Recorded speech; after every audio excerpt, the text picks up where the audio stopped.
It was an old mansion at the edge of town, surrounded by thick fog and rumors. For years, people avoided the place, claiming it was haunted. But one cold autumn night, Sarah, a curious journalist, decided to investigate the stories for herself. She entered the creaky house, her flashlight trembling in her hand, casting long shadows on the walls.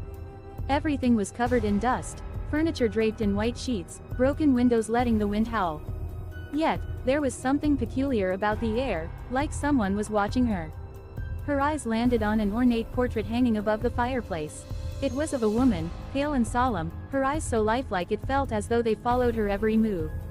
She stepped closer, her breath catching in her throat as the woman's expression seemed to shift, no longer just sorrow, but a hint of something darker. Was she smiling? Suddenly, Sarah felt a cold breath on the back of her neck.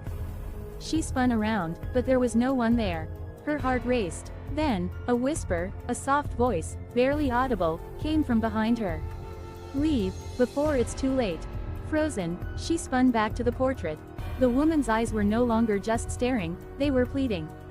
As Sarah turned to run, the whisper followed her, growing louder, more frantic. "Leave, or join me." Panicking, Sarah dashed toward the door, but it slammed shut before she could reach it. In the reflection of the glass, the woman from the portrait stood behind her now, smiling. But this time, Sarah could hear her voice clearly, as if it was